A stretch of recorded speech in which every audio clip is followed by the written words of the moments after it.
trying not to cover anything. You need these microphones up. Good morning. I hope you've been kind of informed of the rules. That I'm going to try to get as many, if not all of you, an opportunity to ask a question. But last time we tried this, it was just kind of chaotic, people yelling. So I'd ask that you just kind of be patient with me, pay attention to the questions asked, because sometimes you guys want to ask the same question twice, and you're going to get the same answer. So help yourself get what you can out of this. I'm going to give you one question and a follow-up, okay? But before we get there, I do have some comments. First of all, I want to begin by offering our condolences to our partners at the state Department of Public Safety's tragically lost 2 members last night in a helicopter crash up in northern Arizona. So if you would keep them in your prayers, Colonel Gulliver and his team, I'm sure, would have greatly appreciated it. Along the same lines, I think you all saw last night, I'm trying to speak up, not yell, because apparently I talk soft. We saw last night the family, they just hurt, understandably so. And so I really want you to know this entire team here, those behind me, and our community are hurting with you. We really just want Mom back, okay? Right now, we believe Nancy is still out there. We want her home. Our department, the Sheriff's Department, along with all of our partners at the FBI, have been working around the clock. And we just want her home and find a way to get to the bottom of all of this, just as you do. But I have other partners out there who have stepped up, and you've probably noticed them in the last few days, if not the last few hours, and you're going to see more of that. I made a decision to contact our PCRIT team, and those of you not local, that's our Pima Regional Critical Incident Team. It's made up of law enforcement officers from this entire valley. Pasquayaki Police Department, Tucson Police Department, Marana Police Department, Oro Valley Police Department, Pima College Police Department, Tucson International Police Department, Sarita Police Department. There's so many of them, and they are going to help us tremendously. And that's really done because we have so much in front of us still, and we're hoping that, I know the FBI has committed a very large number of men and women to partner with us, work side by side with us. We go do an interview, they're going to be there with us. We're going to go look at some evidence or process evidence, they're going to be right there with us. We're sharing every piece of information, all the data we can to get this thing solved. And it's important that my partners in law enforcement know and understand their roles, because it is very large, complex investigation with a lot of moving parts. And we're at that phase now where sometimes we're waiting, right? We're waiting for analysis, we're waiting for lab reports. But even then, when they come back quickly, for example, some DNA, we rushed what we thought was the best target for DNA. We did a rush through and got some of that back. The results were minimal. I think you all know of the blood on the porch. That was one we did.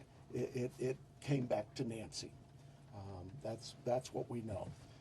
But there's still more items that have been submitted. We just haven't got them back yet. But in the meantime, we're not just sitting on our haunches waiting.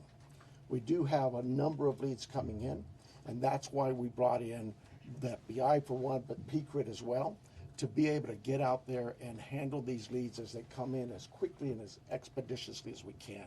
And every single lead is looked at, every one of them.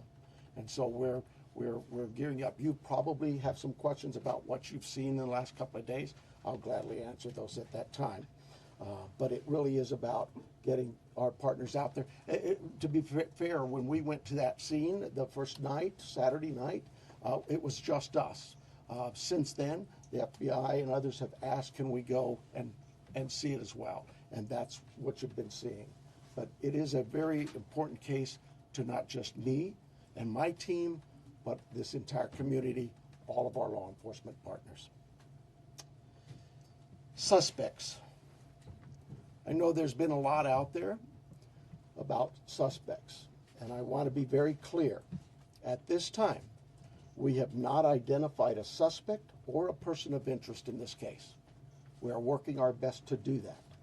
But to be clear, we have nobody of interest or any suspects that you would consider a prime suspect. We're just not there. We're not there yet. The timeline, I think we've got it on the board, do we not? This is a timeline that we have been able to develop with some of the things that we've had processed. Various pieces of electronics that we've gathered. And you look at some of this, and I know you're going to say, well, why did it take you so long to get this to us, Sheriff? Well, because one thing, it's got to go out and be processed at different lab sites. And sometimes that stuff comes back to us, and like you, we have questions. And we say, wait a minute, what is this about? What about this? Could it be that? And so it's sent back, or it's sent somewhere else. So, and that's happening with all of the things we see, that process, that review, and that questioning of, all right, what is it we're looking at? So I'll go over it with you. You can see it on the board there, but at about 5:32 p.m., these are approximate times. 5:32 p.m., Nancy travels to her local family's home for dinner and playing games with the family, just visiting. At 9:48 p.m., which is very consistent to what we were told by the family, that Nancy was dropped off at home, and we know that because we have a garage door open at approximately, I can't stress that enough, at approximately 9:48 p.m. At 9:50 p.m., that garage door closes. It is that time we assume that Nancy's home and probably going to bed. Sunday morning, early morning at 1:47 a.m., the doorbell camera disconnects. At 2:12 a.m., software detects a person on a camera, but there's no video available. They had no subscription, and therefore it would rewrite itself, it just kind of loops, right, and covers up. That's what our analysis teams have told us. We're not done with that. We'll do all we can, but that's what it says. So that detects a person on camera. Could that be an animal? I imagine that's possible. We don't know that. We just have no video.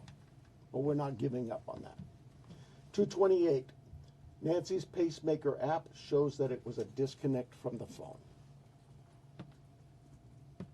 And at 11:56 a.m., the family checks on Nancy and discovers her missing. And at 12:03 p.m., 911 is called in to the Pima County Sheriff's Department. I believe it's about approximately 10 minutes later, 12 minutes later, our patrol teams arrive. They see the scene, and we start our response with our search and rescue teams and our detectives from homicide and various units. In fact, every unit here, I think somebody questioned, how come there's an ICAC member out here, or this member? Everybody in our criminal investigations team is a part of this team and part of this investigative effort. I think with that, let me make sure.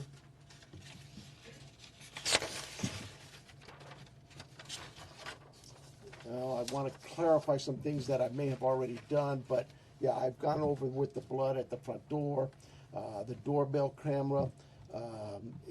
It was removed, we know that, but we're not confirming that any cameras were smashed or destroyed around the house. I don't know where that came from, but that's something we're not confirming.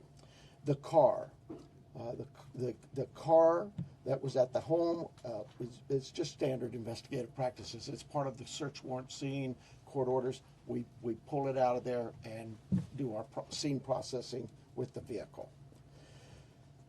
Uber, we did speak to a driver because Nancy, we learned, had been taken the Uber to the family residence, the daughter, for dinner. And we located that driver and spoke with them and got that information. The House, you guys got this, I think, conducting follow-up. I think you said somebody had mentioned that they saw a team out there again last night or yesterday, and that's just, again, what I was talking about before. Our partners wanted a chance to see it and examine things themselves, and more importantly, it's just we're constantly following up on things and go, hey, what about this? So we want to go back and check on some things.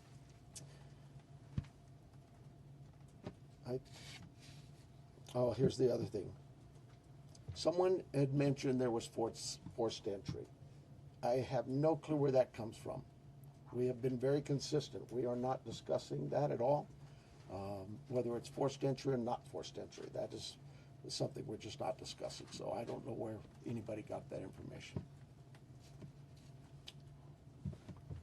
I think I am about done with my piece of this. I'm going to bring up here Heath Yankee, and I think you know him if you haven't been here. John Edwards is the assistant agent in charge with the FBI here at the Tucson office.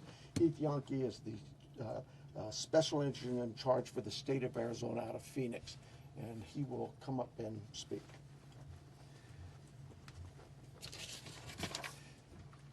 Thank you, Sheriff.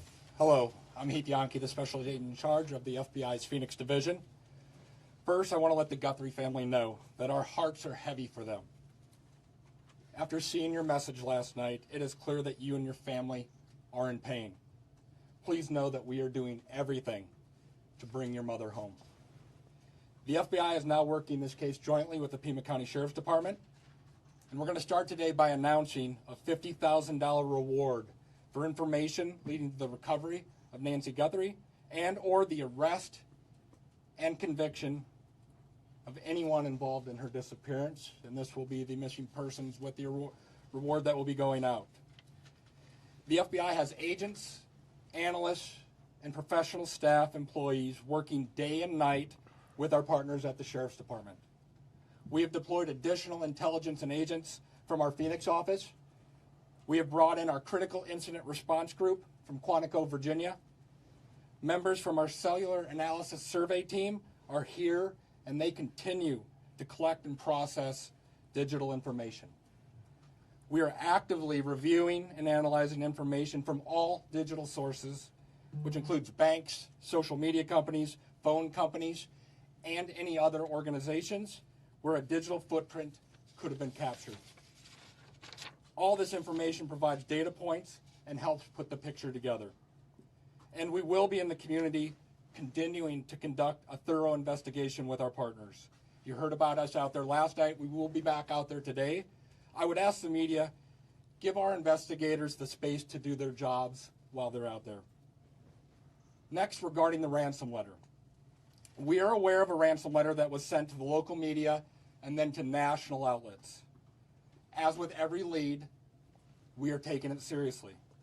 We are in communication with the family, and while we advise and recommend from a law enforcement perspective, any action taken on any ransom is ultimately decided by the family.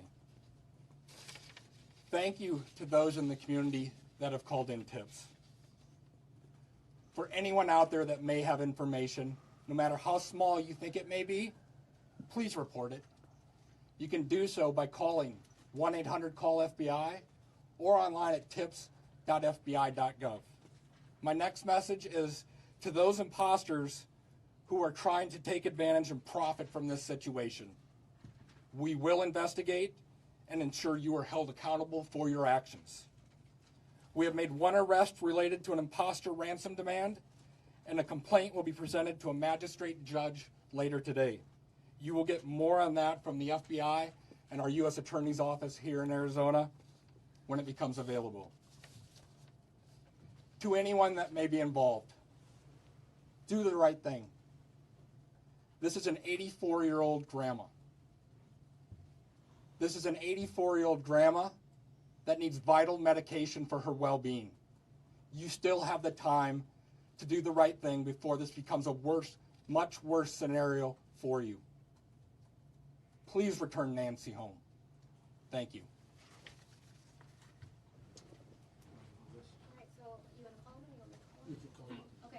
person we're going to start with the list is going to be NBC National, Liz Prince.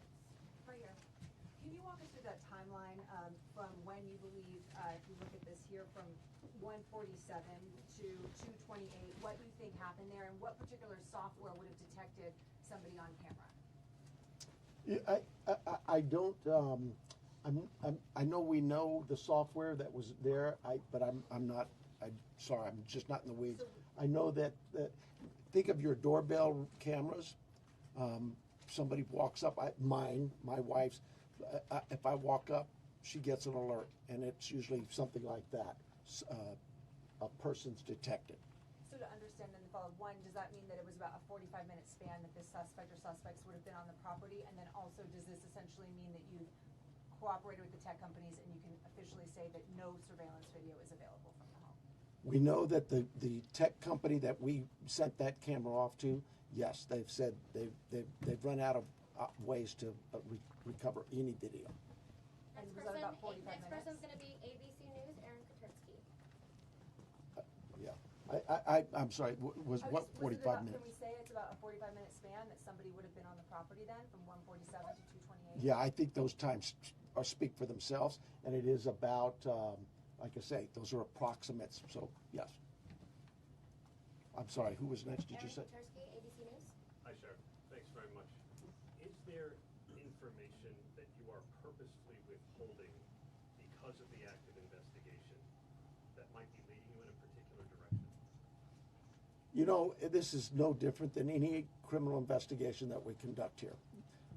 Law enforcement has conducted investigations since 1865 here in Pima County. We're always mindful of what it is that's in front of us and what we should release and can release. There's legal guidelines that guide us, but there's also strategy too. So, I'll leave that for you to determine. Now that you are having such an injection of manpower from the Pima critical incident team and the FBI, were you slow to bring that in at the outset? Should all of these resources been brought to bear sooner? I guess that it's Monday morning quarterbacking. I do it all the time, so you have the opportunity to do it for me. I'll take that hit. CBS News, Jonathan Vigliotti. Sheriff, over here, has there been any proof of life, and has there been any sign of life? I'm going to anything to deal with the ransom notes and that. I would defer to the FBI, but no, to my knowledge, we're still looking for Nancy. And for my follow-up question, if I can speak with the special agent, what was it about this apparent ransom note that now 3 days on you first haven't been able to validate, and second, it warranted informing the Guthries of its existence? So the ransom note that was sent out there, obviously every lead in this case we are taking extremely serious. But not everyone is presented to the family. Why this one? Because this was the ransom that came in and it had facts associated with a deadline, with a monetary value they were asking for. And so what were some of those facts, if you can, because there's been a lot of speculation, as you know, if you could set the record straight. Yeah, the ransom itself, one talked about an Apple Watch and one talked about a floodlight. We're not going to go into specifics. It's very important that we keep this investigation moving forward, and we don't want to put more facts out there that others then can use to try to profit from this. Who else would know? Who else would know about an CNN Apple next, Watch? Ed Lavandera. Wow. Hey, Agent, I want to follow up with you real quick on that. There have been, as far as we know, I think 3 ransom notes so far, 1 arrest. Are they all different? Do you think there's different authors behind all of them, or? So the one that went to the media is the one we are currently investigating and working on. The imposter that I talked about, where an arrest was made early this morning, that there will be more information. We believe there's no evidence to connect this to Nancy's case. It was someone that was trying to profit from it, a total imposter. And Sheriff, you started off the press conference by saying you believe that Nancy is still out there. Do you have reason to believe that she's still out there alive, or are you fearful of the worst case scenario here, that she won't be found alive? Well, I'm certainly fearful of that.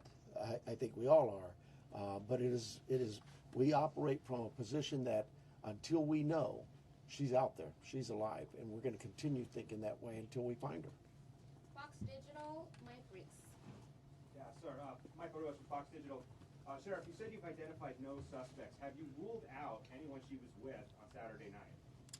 You know, we've talked to so many. I'm sure that my investigators have feelings about this one's clear or this one isn't. But no, I wouldn't say anybody's ruled out yet, because what if I rule you out and then later I learn something else?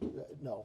So my follow-up, you mentioned that you don't know where the recording of a forced entry came from. Do we know how whoever did this got into her house? That I would not discuss with you anyway. Fox News, Paul Morrow. Question for Agent Edwards, if I may. Agent Edwards, will the Bureau be submitting the DNA for investigative genealogical investigation relative to maybe hitting a relative, somebody if you will? I would say the DNA aspect of this case is being handled by the Pima County Sheriff's Department right now. However, should we get to that point, yes, that would be an option for the FBI to assist. And a quick follow-up, does the ransom note that you're working establish any communication protocols in it? No, it does not. And that is what I think is important, that if someone has Nancy and is demanding the ransom, that there is communication with the family. We talked about has been no proof of life, and there was no other demands within that letter. So they're still waiting for communication. ABC affiliate, Ashley Holden. Right here, Ashley Holden. When you say the doorbell camera was disconnected, do you believe that that camera was taken? We do not have it in our possession. We've not located it. And then a follow-up. I know that we've been hearing a lot about ransom notes. We were also hearing in that video that was put out by the Guthrie siblings, and I don't know if this is a question for the FBI or yourself, but the challenges of seeing an image and knowing that it's real. Could one of you address that? Has the family received correspondence, any images, videos? So we're not going to go into facts regarding this part of the investigation. I think part of that message was, with AI these days, you can make videos that appear to be very real. So we can't just take a video and trust that that is a proof of life these days because of the advancements in AI and trying to actually get a proof of life that we can verify. But we're not going to go into anything the family may or may not have received. KOLD, Catherine Patterson.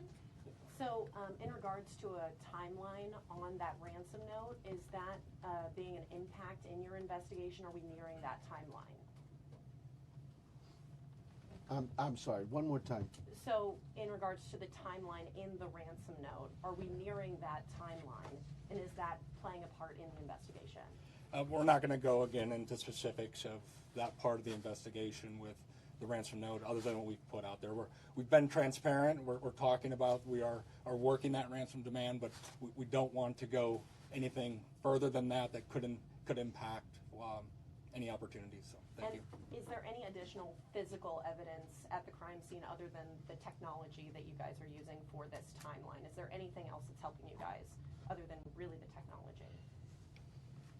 Well, I think I said on day one is that it's technology that's going to really help us solve this case. But no, I mean, you know, we did do a process of that scene for biological evidence, so we're still hopeful that maybe something will show up there as well. Arizona Republic, Richard Relas. Agent Yankee? Yes. We saw on the scene, I believe it was you, taking a tripod into the home of the sister. How involved was the FBI, if at all, in creating the video? Any advice for the family? I would say we use our expertise and provide consultation and advice anytime a family would ask for our advice in a kidnapping. It's ultimately the family's decision of what they put out and any messages they put out. But we were, obviously, you're all documenting every move we make. We were there last night in talking with the family. But every decision is theirs. Right, and that was a tripod and a ring light. And Sheriff Brown, you said the blood was found on the porch and on the front stoop. Just wanted to verify that. I say porch, front stoop. It's all in that same general area by the front door. Front of the house. Front door, yes. What given her medical condition and the fact that it was her blood, as you say, what would her medical condition do with her recovery if she indeed bled out or was bleeding when she left the house? Well, again, I've got to be careful for HIPAA, but I would say this. We know she is in need of medication, daily medication. And we also know that this is day 4 or 5, and still we don't know that she's getting her medication. That could in itself prove fatal. And for the No, that'll be for that the question. discern For her name? KGUN News, we have Craig Smith or Athena. Craig? Kagan, Athena, Oh, Craig Left. okay. Have you been in communication with anyone who you believe could be the kidnapper? You know, it goes back to what we talked about. Nobody's eliminated, but we just really don't have enough to say, this is our suspect, this is our guy, we know, or our gal. We just don't know that. And it's really kind of reckless to report that someone is a suspect when they could very well be a victim. It just, I bring to you, to the media, I plead with you to be careful of what it is we put out there, because we don't have anybody here listed as a suspect, and you could actually be doing some damage to the case, but you could do some damage to that individual too. Social media is kind of an ugly world sometimes. And how far out have you expanded your search, would you say? You know, I would tell you this, look, nothing's off the table. If we get a lead that there's somebody, hey, you've got this over here or over here, we're going, and that will expand and expand and expand. I think the FBI, with their billboards, they're now planning to put those up at every state around here, at all of our neighboring states. So, we use you, the national media, the FBI with their national outreach, to affect that for us. But as far as the actual investigation, naturally the scene is the primary, and we just keep spreading it out as we get more and more leads. Court TV, Cody Thomas. Hi there, Sheriff. Yes. Actually, my question is for Agent Yankee. You know, we saw Savannah Guthrie and her sibling family put out that video last night on Instagram addressing, you know, the tragedy that this is, but also addressing the ransom letter saying they're ready to talk. My question is, did the FBI or any other agency help them craft that message to put out on social media? Like I said to the previous question, we have an expertise when it comes to kidnappings, and when families want advice, consultation, expertise, we will provide that. But the ultimate decisions on what they say and how they put that out rests with the family itself. And as far as suspects, I know we haven't identified one, but what type of suspect or suspects do we think we're dealing with here? At this time, like the sheriff has said, there is no primary suspect identified, so it could run the gamut. So. KPNX, Troy Hayden. Are you actively investigating the son-in-law in this case? There were reports earlier this week, and you refuted that. You said you haven't eliminated everybody. Have you eliminated him or come close to it, or are you actively looking at him? We're actively looking at everybody we come across in this case. Everybody. We would be irresponsible if we didn't talk to everybody. The Uber driver, the gardener, the pool person, whoever, everybody. It's so cliche, but everybody's still a suspect in our eyes. That's just how we look at things and think as cops. Does that mean we have a prime suspect? No, and the family's been very cooperative. They've done everything we've asked of them, and we want that relationship to continue. And sometimes people can be mean out there, and that can really harm us and harm our efforts. Did you find blood anywhere else in the home besides the porch? The only DNA evidence we've got back is on the porch. We prioritize things and we rush things, and those items we put out to a lab to rush it. And even then, it's 2 or 3, 4 days. The other items could take 10 days, 20 days, but we saw the importance of that blood. It came back to Nancy. So it was only there, it wasn't anywhere else in the house? I don't know that. We processed the house for biological evidence, and we've not gotten anything back. Newsmax, Sarah Williams. Williamson. Hi there. My question is just piggybacking off our colleagues here about how far this search has gone. When it comes to doorbell cameras, you say technology plays a critical role in this. Have you been actively door knocking the neighbours and businesses and collecting those doorbell cameras?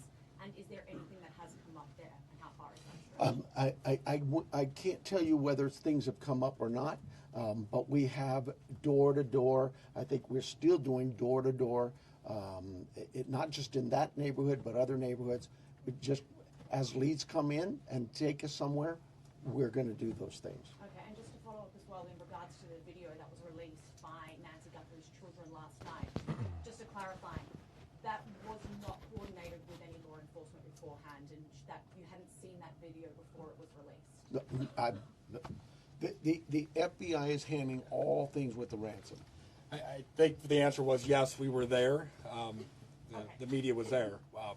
We can help coordinate, provide that consultation, but that is the family's decision of what they film and what they put out.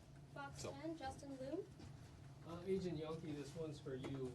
Following up on that video that was released yesterday, it said, ultimately any further action is decided on by the family. Since then, have they expressed any more interest in more efforts to try and get in contact? Who is behind the ransom letter? And do you have a crisis or any sort of hostage negotiator with your team for that type of situation if it moves forward? So the two parts to that question I think it's pretty clear. The family wants to be contacted. They know time is of the essence, and if those that may have Nancy are watching this, the family is ready to talk, get proof of life, because there has been no contact after that ransom note went to the media. For your second question, yes, we have crisis negotiators.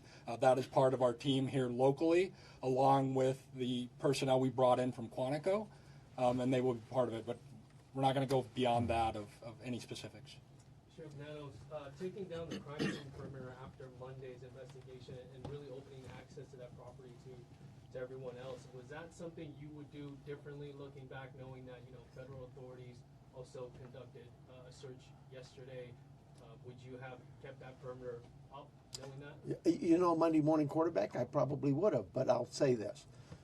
We processed the scene. We got what we thought was complete. My team did that.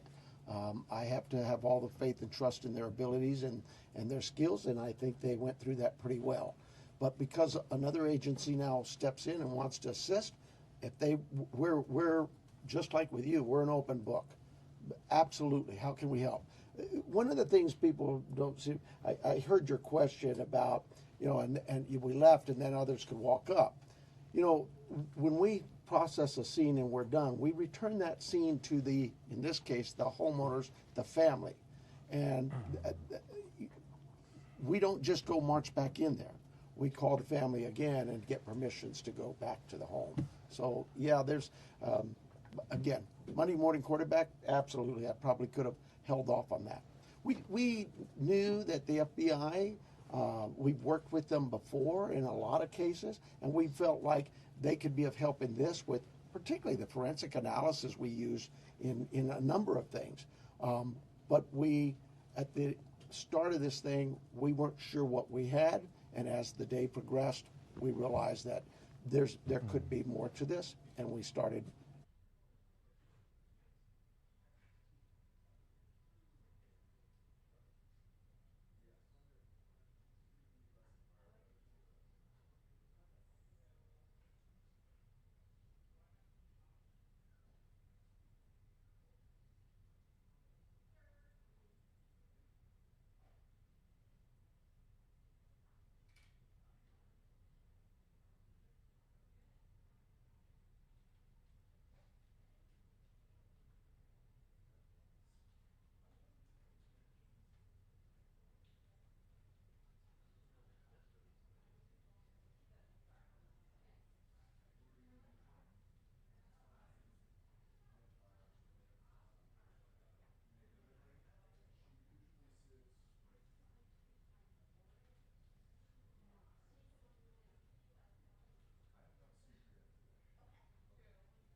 Yeah,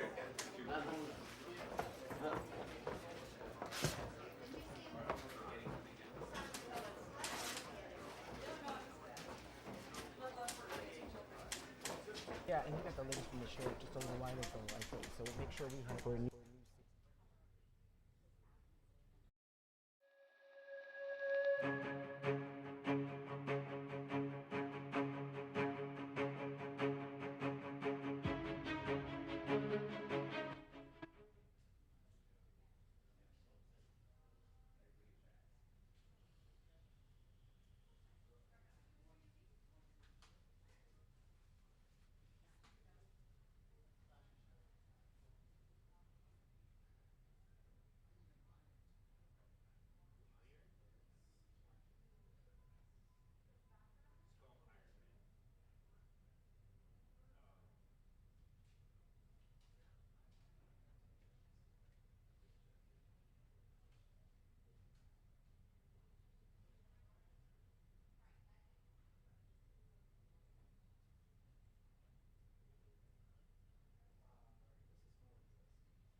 I don't even know who's in my way and who's not in my way, but this is, Kara suggested doing videos here, but I don't know what I'm doing.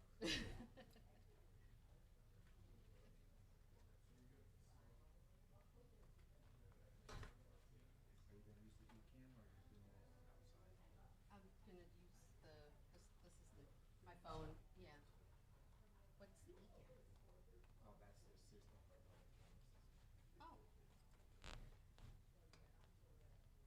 But you guys were actively taking out evidence yesterday. Was there something you missed the first